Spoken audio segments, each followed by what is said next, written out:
काजू बादाम पिस्ता अखरोट फ्रूट सब खा लिए, इतना बड़ा कंगन वाला लस्सी का गिलास हमने पी लिया, तो जितनी ऊर्जा आई है अब उस ऊर्जा का इस्तेमाल करते हैं। जसवीर सिंह साहब, बरसों से आप और मैं इनको टीवी पे देख रहे हैं, बरसों से यूपी योद्धास की परफॉर्मेंस हम देख रहे हैं। मुलाकात हुई पहली बार उत्तर प्रदेश के खेतों में, मेरठ के खेतों में एकेडमी है। मैं कई बार जिक्र कर चुका हूं अपने शोज़ में और कमेंट्री में कि ये अपनी एकेडमी चलाते हैं, यूपी की एकेडमी बड़ी अच्छी है। यहाँ आने का मौका पहली बार मिला सीज़न 10 से पहले, तो अच्छी खासी खातिरदारी हो गई। तो thank you so much coach साहब, टाइम देने के लिए, मिलने के लिए। बड़े सालों से मिलने की तमन्ना थी जो आज पूरी हुई। एक चीज़ है जो मैं अक्सर बोलता हूँ और कोच साहब हमेशा मुझे शाबाशी देते हैं उस चीज़ के लिए। वैसे तो बहुत सारी अच्छी चीज़ें हैं।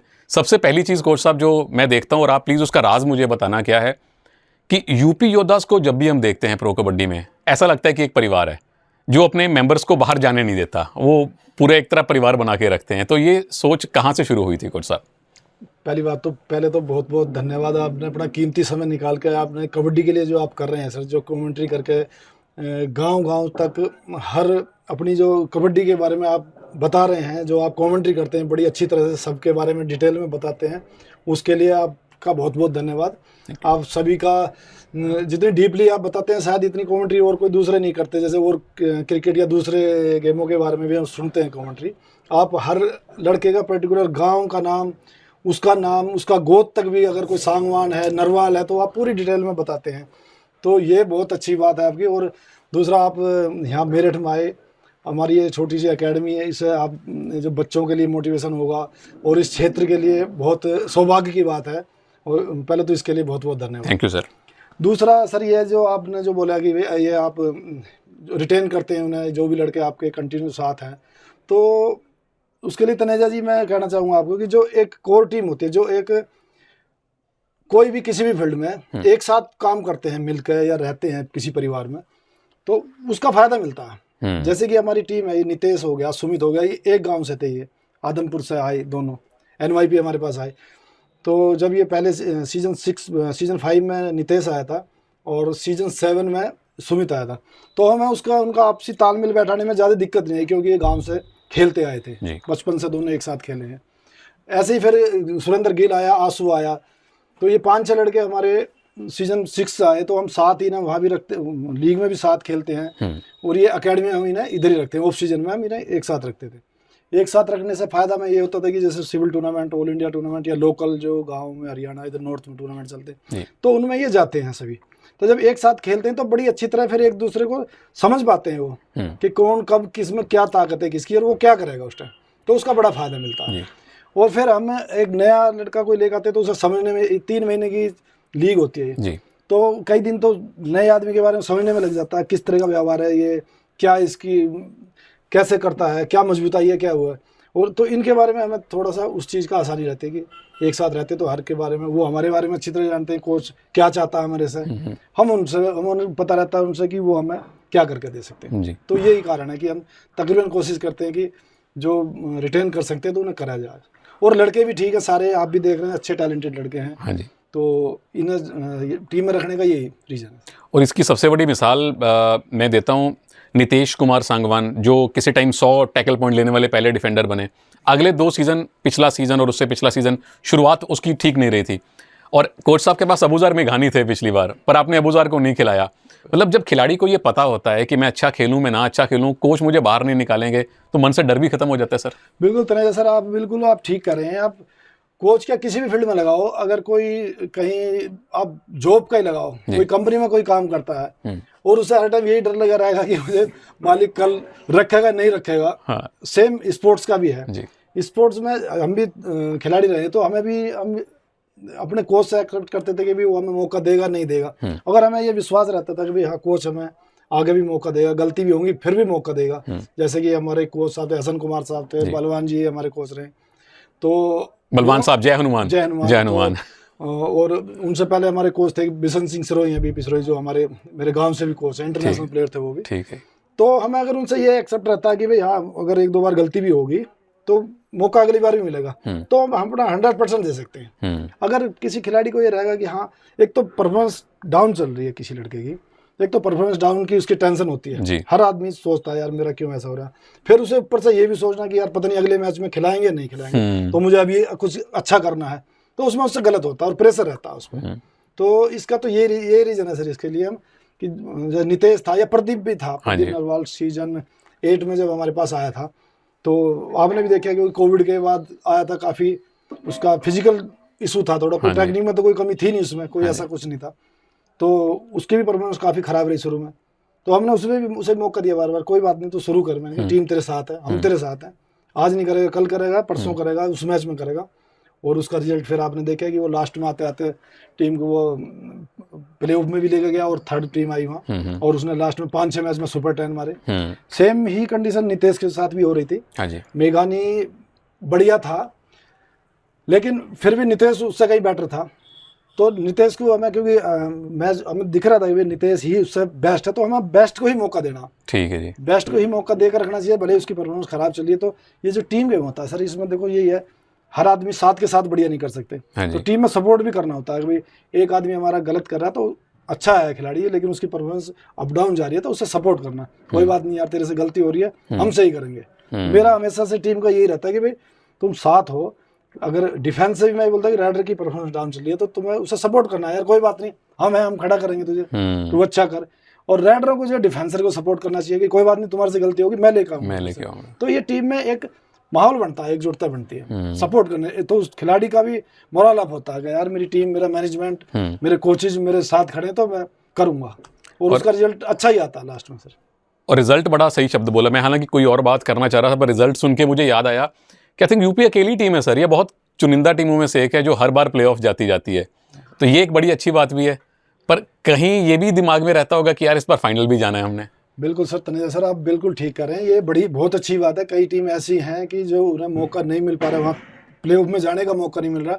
कई ऐसी हैं कि एक बार टीम फर्स्ट आ रही है और अगली बार वो प्लेऑफ से बाहर है, लेकिन यूपी होता है ऐसी है कि वो हर बार अपना अच्छा प्रदर्शन करके वहाँ तक जाती है, प्लेऑफ में जाती है, सेमी तक जाती है जी। लेकिन सेमी तक भी बार बार जाना, तो फिर हमें ट्रॉफी भी कम से कम लेना चाहिए। तो तैयारी हमारी उसी तरह से, सोच उसी तरह से कि उससे हमें आगे जाना चाहिए, एक स्टेप आगे जाने का समय आ गया। अब 3-4 साल हो गए हम सेमी खेल रहे हैं, तो जो छोटी मोटी कमी वहाँ रह रही है उसे उसमें कन्वर्ट करने के लिए, परफॉर्मेंस में कहीं कोई मिस्टेक है या जो भी की हो रही है, तो उस पर पूरा ध्यान देगा। अब की कोशिश यही है कि हम उसे बैरियर को पार करा जाए इस बार। तो मैं एक अक्सर मिसाल दिया करता हूं कि यूपी योद्धास मुझे चेन्नई सुपर किंग्स की या मुंबई इंडियंस की याद दिलवाती है, क्योंकि कोर टीम है और एक बेसिक अच्छा प्रदर्शन तो होता ही है, बट वो कहीं साउथ अफ्रीका भी याद आ रही है मुझे कि फाइनल में नहीं जा पा रहे यार। उम्मीद है कि इस बार कोच साहब की टीम आगे जाएगी। और एक प्लेयर सर जो मतलब खेले ना खेले, रहे ना रहे, अगेन मैं बात करता हूँ, मैं एक बार क्रिकेट की बात कर रहा था और नीचे लोग कमेंट क्या कर रहे हैं, sir Pradeep Narwal sir my favourite player Pradeep Narwal. अब प्रो कबड्डी ने सबसे बड़ा प्लेयर हमें प्रदीप नरवाल दिया सर, और बहुत सारे हैं पर प्रदीप का अलग जलवा है। प्रदीप को आप 1,65,00,000 दे के आए थे, वो सीज़न भी उनका ओके रहा था, फिर आपने ऑक्शन में उनको 90 लाख में लिया, फिर आपने रिटेन भी कर लिया। तो प्रदीप के आने से क्या बाकी खिलाड़ियों पे थोड़ा प्रेशर पड़ता है, या प्रदीप आपके लिए और बाकी प्लेयर्स के लिए वैसा ही है, भाई है, बच्चा है, और वो स्टार बाकी लोगों के लिए है? देखो ये आपने बहुत अच्छी बात पूछी इतने जी। प्रदीप, हमने भी काफ़ी खिलाड़ियों के साथ, हमारे आर्मी में भी थे, जैसे मैंने अभी आपकी हमारी बात हो रही थी जी, बहुत सारे इंटरनेशनल खिलाड़ी मेरे पास आर्मी में भी थे वहाँ जी जी, और भी लीग में भी 5वां सीजन है तो कई खिलाड़ी आए और गए। लेकिन प्रदीप के बारे में, जो प्रदीप एक अलग है इन सबसे जी, उसका वो क्या है, उसे मुझे लग रहा है शायद खुद नहीं पता कि तो इतना बड़ा स्टार है। सही बात। जिस तरह का उसका व्यवहार, जिस तरह का वो व्यवहार सपोर्ट स्टाफ या टीम के खिलाड़ी, उसका सबसे बड़ी मैं खासियत आपको बताऊं उसकी सर, जैसे वो टीम में 18, 20 या 25 जो भी खिलाड़ी हैं रहते हैं, हाँ जी, तो और दूसरे लड़के भी काफ़ी अच्छे हैं जो उसके, लेकिन वो क्या करता है, वो उसका व्यवहार ऐसा है कि वो बिल्कुल जो जूनियर बच्चा होगा, जो नया, जो बिल्कुल कोई उसका अचीवमेंट बहुत ज़्यादा नहीं है, लेकिन वो उसके साथ बहुत ज़्यादा घुल मिल कर, उनसे भी ज़्यादा सबके साथ बढ़िया रहता है, लेकिन उसके साथ बहुत जूनियर के साथ बहुत अच्छा रहता है। तो ये व्यवहार उसका बहुत बढ़िया, और वो बिल्कुल डिसिप्लिन खिलाड़ी है वैसे। और जैसे वो एक कहावत है ना जी, हनुमान जी को बोले उनको याद दिलाना पड़ता है कि शक्तियाँ क्या हैं, शक्तियाँ कितनी हैं। आप बोले पहाड़ उठा कर ले जा सकते, तो मतलब इस टीम की जामवंत आप हो। नहीं सर, मैं जामवंत तो नहीं कह सकता मैं अपने आप को, लेकिन वो हनुमान जी जरूर है, उसे बताना तू भाई है तेरे अंदर बहुत, वो कोई एटीट्यूड नहीं उसमें। हाँ। इतना बड़ा स्टार, उसका देखो वर्ल्ड रिकॉर्ड है उसका, हाँ जी, वो किसी से नहीं टूटा अभी। हाँ जी, और पॉइंट भी उसके देखो कितने हैं। हाँ और जी। खिलाड़ी भी उसने इसका अपना पटना को देखो चैंपियन बनाया, हाँ जी, उसमें अहम रोल निभाया। हाँ जी, लेकिन उसमें इन सब चीजों से परे है वो। जब यहाँ कैंप में आएगा तो एक जैसे नया बच्चा था उस तरह का उसका व्यवहार है सबके साथ, बिल्कुल नॉर्मल परिवार, सीधा एकदम बढ़िया। अपने मेहनत करना, जो टास्क दे दिया, जो सपोर्ट स्टाफ, जो फिजिकल ट्रेनर ने जितना टास्क दिया जा हमें जो कराना है, वो पूरा मेहनत के साथ ईमानदारी के साथ करता है। और ये बड़ा डेडली कॉम्बिनेशन है। मतलब आपके पास टैलेंट भरपूर हो और दिमाग के अंदर ये ना चले कि कंधों पे बोझ हो, मैं सुपरस्टार। ये बड़ा डेडली कॉम्बिनेशन है। इसमें फिर मुझे सचिन तेंदुलकर भी याद आते हैं, लायनल मेसी भी याद आते हैं, प्रदीप नरवाल भी याद आते हैं कि टैलेंट भरपूर, एटीट्यूड बिल्कुल सम मात्रा में, उतना जितना चाहिए उससे ज़्यादा नहीं। और जब यूपी योद्धास की रेटिंग की बात करते हैं सर, तो प्रदीप तो चलो एक ओवरऑल दुनिया की कबड्डी के सबसे बड़े प्लेयर हैं। यूपी का नाम लेते मुझे सुरेंद्र गिल याद आते हैं, जिनको आपने ग्रूम किया, जिनको आपने उठाया और अपनी टीम का स्ट्राइक रेडर बना दिया। सुरेंद्र गिल मैट पे और सुरेंद्र गिल एकेडमी में, इसमें क्या क्या फ़र्क है सर? सुरेंद्र गिल के बारे में अच्छा आपने पूछा सर तनेजा सर।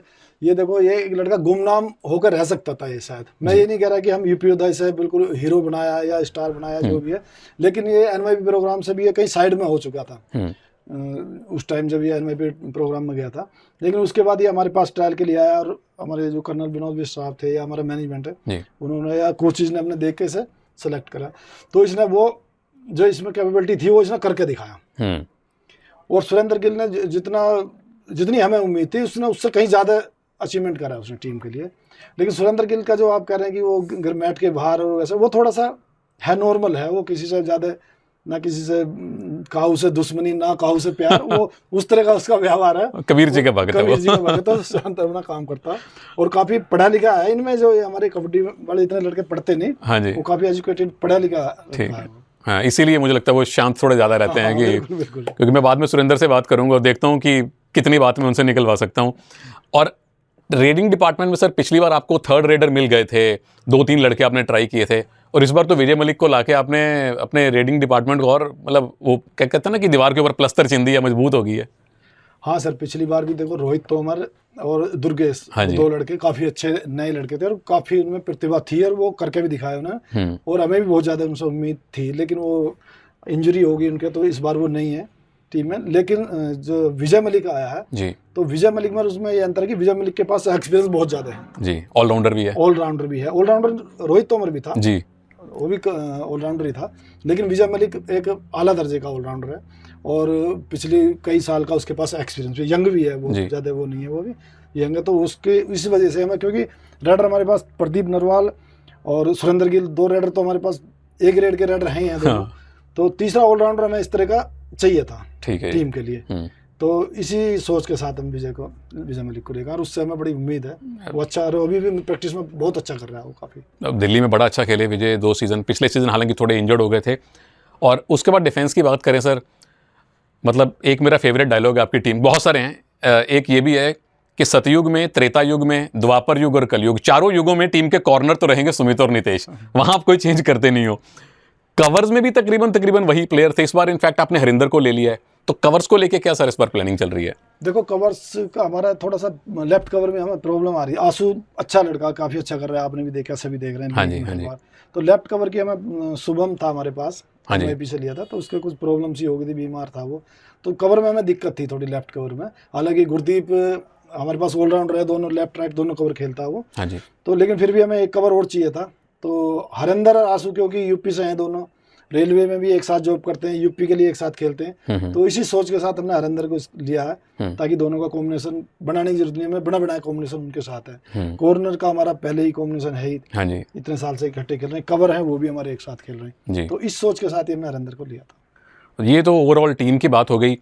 और अगेन यूपी योद्धास हुई या इवन बेंगलुरु बुल्स हुई, पुनेरी पल्टन हुई, जो अपने कोर के साथ जा रही हैं, तो कोर बनते जा रहे हैं, तो ये तो पता है कि टीम की मजबूतियां क्या हैं, टीम की चुनौतियां क्या हैं। वो स्वॉट एनालिसिस में मैंने बात कर दी। कोच साहब का मुझे फ़ोन आया था, कहा था बड़ा अच्छा किया आपने।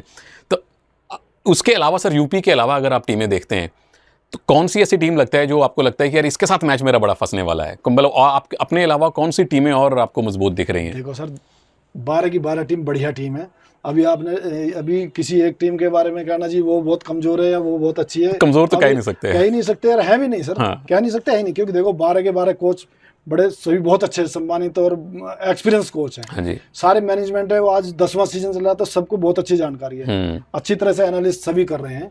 नेशनल हो गया, जूनियर नेशनल या टूर्नामेंट हो, सब बच्चे अच्छे उठा रहे हैं सब कुछ, तो उसमें तो कहीं दोहराए वाली बात है ही नहीं।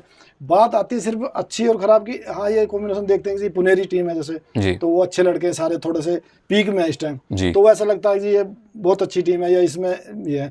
अभी वर्ल्ड कप देखा होगा आपने, हाँ जी। वर्ल्ड कप में ऑस्ट्रेलिया को इंग्लैंड टीम जो चैंपियन टीम है पिछले बार की, अब आप देखो उसे कोई भी टीम हरा रही है। हाँ जी। उसने अफ्रीका उसने भी हरा दिया, उसे अफगानिस्तान ने भी हराया। हाँ जी। तो टीम कोई कमजोर नहीं होती इस लेवल पर, सब टीम बराबर होती है, सबको फैसिलिटी बराबर है, हाँ जी। हर चीज़ बराबर है उसमें, तो टीम कोई कमजोर नहीं। 12 की 12 टीम बहुत मजबूत है, और अगर ये हम भूल करेंगे किसी को कमजोर समझने की तो वो टीम धोखा खाएगी। हाँ, पता नहीं कौन टीम किसे हरा दे इसमें। और वो तो वैसे भी 100 ओवर का मैच है और ये तो सिर्फ 40 मिनट का है, 40 मिनट का मैच। 7 घंटे चलता है, ये 40 मिनट में 2-3 रेड मैच पलट देती है। अच्छा, एक ना जब कोचेस को देखता हूँ ना सर, एक बात मैं हमेशा बोलता हूँ, फिर बोल रहा हूँ कि खिलाड़ियों से पहले मेरी नज़र होती है कोचेस पे, क्योंकि ये पूरी तरह से 70-80% कोच ड्रिवन स्पोर्ट है। जैसे फुटबॉल है, हॉकी है, बास्केटबॉल है, चलो मैच के बीच में कैप्टन चलता है। तो कोचेस को लेकर सर मैं हमेशा, मेरी थ्योरीज रहती हैं कि 2 तरह के कोच होते हैं। एक वो जो स्टार प्लेयर्स को लेके आते हैं, 2 भी नहीं 3, और स्टार प्लेयर्स के साथ काम करते हैं, अच्छा काम करते हैं। दूसरे वो होते हैं जो यंग प्लेयर्स को लेके आएंगे, जो उनको धीरे धीरे ग्रूम करेंगे। मनप्रीत मुझे बड़ा अच्छा नाम ध्यान में आता है। तीसरे होते हैं बैलेंस, जो कहते हैं कि मैं स्टार्स को भी लेके आऊंगा, मैं यंग को भी लेके आऊंगा और दोनों को मिला के टीम बनाऊंगा। जैसे रणधीर सिंह जी हो गए, जैसे के भास्करन साहब हो गए। आप अपने आप को कौन सी कैटेगरी में देखते हो सर? नहीं, हम दोनों मिक्स लेके चले। वैसे तो हम यंग लड़कों को मौका देने में ज़्यादा विश्वास रखते हैं। आपने भी देखा, हमने ये था सुमित सांगवान, आशु, नितेश, तो और सुरेंद्र गिल बिल्कुल NYP के लिए, और हमने उन्हें फर्स्ट 7 में खिलाया जी। लेकिन उसके साथ देखिए अभी जो लीग का जो ये सिस्टम चल रहा है सर, इसमें अगर आप पूरे स्टार के साथ ही तो आप टीम ही नहीं बना सकते। हाँ जी। आपकी टीम में अगर 2-3 लड़के NYP के फर्स्ट 7 में खेलने वाले नहीं अगर आप लोगे तो आप टीम नहीं बना पाओगे, क्योंकि एक एक खिलाड़ी जो स्टार खिलाड़ी है वो 2-2, 2.5 करोड़ में अगर जा रहे हैं, 2.5 करोड़ अगर आपने एक स्टार में खर्च कर दिया तो बाकी टीम आप कैसे बनाओगे? तो वहाँ हमें जरूरत होती है नए NYP की जी। NYP लड़के जिस भी टीम में 2-3 लड़के अच्छे मिल गए मैन 7 खेलने वाले, तो वो टीम बैलेंस बन जाती है जी। उसमें एक्सपीरियंस भी आ जाता है और यंग भी आ जाते हैं। तो यंग दूसरा हमारे पास अकेडमी, हमने इसी पर ये जो मैं वही बोलने वाला था, क्योंकि जहाँ कोच साहब और मैं खड़े हैं ना, पीछे खेत हैं लेकिन ये कैफेटेरिया है, उसके बिल्कुल ठीक नीचे अकेडमी है। तो इस अकेडमी से आपको कितने NYP मिलते हैं सर? हाँ, ये जो अकेडमी हमारा खोलने का मकसद यूपी योद्धा का था, जो अकेडमी खोलने का मकसद ही है जी, कि भाई यहाँ से हमें अच्छे टैलेंट, जो हम साल से साल तक बच्चों के साथ काम कर रहे हैं, हमें कहीं बाहर दूसरी जगह देखना ना पड़े, हमें यहाँ से ही बच्चे मिल रहे हैं। यहाँ से हमें अभी 2 साल हमारी अकेडमी खुले हैं, तो यहाँ से हमें कई बच्चे हमने लिए यहाँ से। यहाँ से जैसे वो था अनिल, हमने यहाँ से लिया, गुलवीर है वो यहाँ अकेडमी से है, ठीक है जी। गुलवीर सिंह जो उनकी ही अकेडमी भी है उनकी, वो यहाँ से है। और ये आंसू वगैरह हैं, ये हमने सब अपनी अकेडमी में तैयार करे यहाँ से। तो ये और अभी नए लड़का 1-2-3 लड़के अभी लिए इस साल भी हमने NYP के। तो यहाँ से उसका बड़ा फायदा मिल रहा है हमें बच्चों के लिए, बच्चों को भी फायदा मिल रहा है इस चीज का। जो बच्चे जैसे अभी सुरेंद्र गिल की बात कर रहे थे जी, वहाँ NYP में नहीं रखा उसे, हाँ जी, तो नहीं रख सकते, कोच की मर्जी है। हाँ, कौन कोच रखना चाहता नहीं रखना चाहता, या उसे पसंद है या नहीं पसंद है। लेकिन यहाँ क्या है, यहाँ हमारी अकेडमी बच्चों के लिए ये है कि जो भी बच्चा अच्छा करेगा वो सीधा यूपी योद्धा टीम में जाएगा, क्योंकि हमारा मकसद ही है अकेडमी खोलने का। और हमें फायदा ये है कि हम जो बच्चा अपनी टीम में ले रहे हैं तो हम उसके बारे में सारी चीज़ जानते हैं अच्छी तरह से, उसके अंदर क्या खासियत है, क्या कर सकता है हमें जी। तो इससे जो है हमें बड़ा फायदा हो रहा है अकेडमी से यहाँ से। तो सर जब अगली बार एकेडमी में एडमिशन करेंगे, ट्रायल करेंगे, मुझे बता देना। मैं कोशिश करूंगा कि सोशल मीडिया पे सारे, क्योंकि बहुत सारे बच्चे आपसे भी पूछते होंगे, मुझसे भी पूछते हैं कि हम कौन सी एकेडमी ज्वाइन करें, तो जब भी आप एडमिशन प्रोसेस रखेंगे तो जरूर बताइएगा। बिल्कुल सर, याद नहीं, मैं तो ये कहना चाहूँगा, ये अकेडमी चाहे यहाँ हो या कोई अच्छी अकेडमी, बच्चे को अच्छी जगह जाना चाहिए ताकि जिसमें भविष्य उज्जवल हो, उसे दिखे, कहीं किसी की सिफारिश की जरूरत नहीं पड़े। क्योंकि यहाँ तो हमारा पूरा मैनेजमेंट, हम कोचेस सारा देखते हैं, एक बच्चे को देखते रहते हैं, हाँ ये बच्चा इस साल हो जाएगा, ये बच्चा अगले साल आ जाएगा, उसमें लग रहा, तो उस पर उसी तरह की मेहनत और ज़्यादा करके तो वो बच्चे सीधे रास्ते से यहाँ से निकल जाते हैं आगे। तो सर एक रास्ता बिल्कुल सामने दिखाई दे रहा है कि सीजन 10 अब शुरू होने वाला है। हाँ, इस रास्ते पे आप यूपी योद्धा को कहाँ खड़ा पा रहे हो? देखो सर, वो तो अब पहले भी आपसे बात होगी, हम भी नहीं चाहते कि हम अफ्रीका की कैटेगरी में नहीं, बिल्कुल नहीं, है ना। और हमारी टीम वैसे वो उस तरह, वो हालांकि अफ्रीका बुरा नहीं है सर, अफ्रीका बुरा नहीं, अच्छी टीम, सेमीफाइनल तो हर बार खेल रहे हैं, लेकिन सही खेल रहे, लेकिन वो प्रेशर में कई बार टूट जाती है वो टीम जी। जब प्रेशर आता है उन पर। जी। लेकिन ये मैं आपको बता 11वें 12वें से तो नंबर 4-5 बड़ा अच्छा है सर। 4-5 बड़ा अच्छा, लेकिन हमारी जो टीम है यूपी योद्धा वो प्रेशर में तो अच्छा करते हैं हाँ जी। ये प्रेशर में अच्छा करते हैं, लेकिन कई बार अच्छा करते हो खराब कर जाते हैं वहाँ प्रेशर में। अभी सीजन 8 की अगर बात करें, सीजन 8 नहीं सीजन 6 की बात करेंगे, हाँ जी। आपने भी देखा हम पहला मैच चेन्नई के अंदर हम जीत गए, पहला मैच जीते थे चेन्नई सुपर इसके चेन्नई के साथ, तमिल तलाइवर के हाँ साथ जी। चेन्नई के अंदर, और उसके बाद हम लगातार 9 मैच हार गए थे सर। हाँ जी। तो इससे ज्यादा प्रेशर तो हो ही नहीं हो ही सकता। नहीं सकता। हाँ 9 मैच हार गए तो तकरीबन हम प्लेऑफ से बाहर थे। हाँ जी। तो लेकिन प्रेशर हैंडल करा इन्होंने, हाँ जी। और ये वहां से जाकर वो उन्होंने 8 मैच लगातार जीतने के बाद फिर प्लेऑफ भी खेला पहुंचे, और हाँ जी। सेमीफाइनल तक। जो युवा जो अभी हमारे साथ कोच साहब आए हैं, हाँ। हमारे उपेंद्र मलिक जी, हाँ, हाँ। तो ये उस टाइम यूपी उसके युवा के कोच थे, हाँ जी। और युवा उस सीजन की सबसे फेवरेट टीम थी। हाँ जी। हाँ जी। सिद्धार्थ देसाई आया था और हाँ एकदम जी। बिल्कुल हाँ जी, फजल था। इसके हाँ। अपने जो ये गिल है अपना क्रिकेट में एक लड़का आया ना अभी, शुभम गिल की तरह शुभमन गिल। शॉट पे शॉट मार रहा था, लेकिन उसे प्लेऑफ में जो हमारी टीम ने हराया उसे, हाँ 2 जी। बार हराया लास्ट में हाँ जी। कंटिन्यू। हाँ जी। तो प्रेशर में बिखरती नहीं, लेकिन मुझे ऐसा लगता है कि कहीं ना कहीं थोड़ी मिस्टेक उस टाइम कर रहे हैं, मिस्टेक थोड़ी हो रही है, उस पर ध्यान देना है हमें, ताकि वो मिस्टेक इस बार ना हो और हम आगे पार जाएं। यूपी योद्धास के एक और कोच मेरे साथ हैं, उपेंद्र मलिक साहब। जब इस बार कोचेस की लिस्ट आ रही थी तो मैंने देखा उपेंद्र जी ये तो पिछली बार जयपुर पिंक पैंथर्स में थे। चलो कोचेस और प्लेयर टीम बदलते रहते हैं। फिर अभी कुछ दिन पहले सीनियर नेशनल हुए थे और वहाँ हमने देखा कि सर्विसेज की टीम फाइनल में जीती थी, वहाँ भी कोच ये थे। तो पहले मैं मजाक में उपेंद्र भाई से ये बात कर रहा था, अब कैमरे पे भी करूँगा कि आपको ट्रॉफीज जीतने का अनुभव है उपेंद्र भाई, तो अब यूपी वालों की आपसे उम्मीद बढ़ी है कि आप यूपी में आ गए हो, यहाँ भी ट्रॉफी मिलनी चाहिए। ये चलो पहले तो आपका बहुत बहुत धन्यवाद, आपने हमें सम्मान दिया ये आकर यहाँ आकर के पूरी एकेडमी के लिए भी और पूरा यूपी योद्धा की पूरी टीम को भी। तो ये जो आप कह रहे हैं ये बात हमारी आपस में भी हुई है, लेकिन मैं यही सोचता हूँ कि ये प्रेशर ना आए, सिर्फ हम मिल कर के काम करें। और कोच साहब के साथ मैं कई साल से पहले आर्मी में भी रहा हूँ, सर्विसेज में भी रहे हैं, खेलते टाइम भी रहे हैं। तो उम्मीद यही रहेगी सब एक साथ मिल करके, पूरी टीम का जो माहौल है वो बहुत अच्छा है। जो आप मैं मतलब दूसरी टीम में भी देखा वो मुझे यहाँ और भी पसंद आया।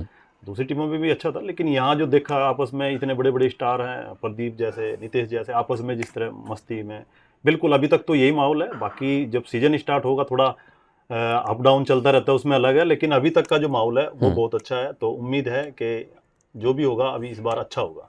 अच्छा, आपने स्टार वर्ड यूज़ किया, आपको तो स्टार के साथ काम करने का एक्सपीरियंस है। सर्विसेज की टीम में सारी सुपरस्टार है, नवीन है, अर्जुन देशवाल है, महिंदर हैं, नितेश है, रेलवे में चले गए। यू मुंबा में आपके पास सिद्धार्थ देसाई थे, आई थिंक फजल भी उस टाइम वहीं थे। फिर आपने अभिषेक के साथ वहाँ काम किया, अर्जुन देशवाल हुए, सुनील मलिक हुए, जयपुर में काम किया, अब प्रदीप, सुरेंदर, नितेश, सुमित, ईरानियन प्लेयर भी आपके साथ रहे हैं। तो जब अब ठीक है गुरु है कबड्डी में, कोच है, लेकिन खिलाड़ी का रुतबा भी हो जाता है क्योंकि परफॉर्म तो एंड ऑफ द डे वही कर रहा है। तो स्टार्स को मैनेज करने में कोच का रोल किस तरह से अहम होता है सर?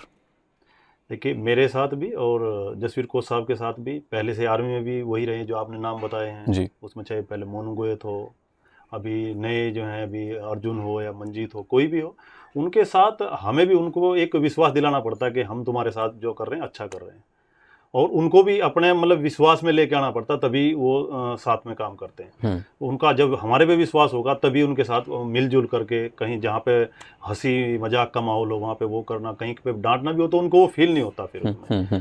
तो दोनों का हमारा यही मकसद रहा है, और पहले से रहे भी हैं लड़के जो हमारे साथ, आप सर्विसेज के जो भी प्लेयर देख रहे होंगे, वो उनका सभी का जो डिसिप्लिन है वो अच्छा रहता है, उनको एक विश्वास भी रहता है, हमें उन पे रहता है विश्वास और उनका हमारे पे रहता है। तो वही धीरे धीरे चलता है। और यहाँ पे भी जैसे प्रदीप के साथ मैं भी थोड़ा पहले ये उत्तराखंड से मैं नेशनल की टीम ले गया, तो वहाँ पे भी हमारे साथ 2 नेशनल ये उत्तराखंड से भी खेल चुका है, अर्जुन भी वहाँ से खेला, तो सभी साथ रहे हुए हैं। और वो बिल्कुल ऐसा नया कुछ लगा ही नहीं आकर के बिल्कुल हमें नई टीम में आया हूँ। तो कोच साहब के साथ रहे और प्लेयरों के भी साथ, उनके नितेश रहा है हमारे साथ, तो सभी अच्छा है।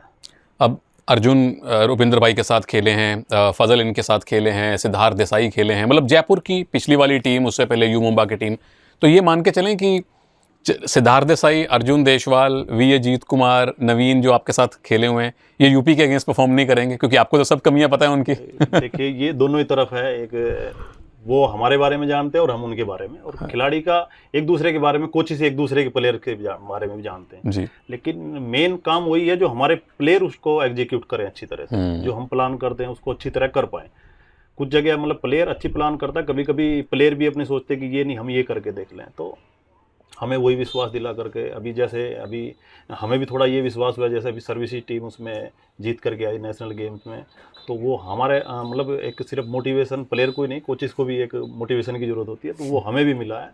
और उसी उम्मीद के साथ इनके साथ भी उसी तरह से करेंगे, और हमें उम्मीद है वो लड़के अच्छा करें, लेकिन हम समझते हैं कि हमारे सामने इतना ना करें, यही उम्मीद है। तो एक सवाल जो मैंने जसवीर साहब से भी पूछा था, वो आपसे भी पूछना बनता है सर, कि यूपी योद्धास को इस बार आप परफॉर्मेंस के, मतलब मैं रैंक नहीं पूछ रहा, अब हर टीम जीतने के लिए खेलती है, परफॉर्मेंस के हिसाब से आप कहाँ पा रहे हो इस बार? अभी तक जो भी पिछले कई सीजन से यूपी योद्धा अच्छा कर रही है, वो सच में ही जो प्रेशर के मैच थे उनमें भी एक बार पीछे होकर 9-10 नंबर तक जा करके वापसी करना बड़ा मुश्किल है, वो उसने पहले करके दिखाया जी।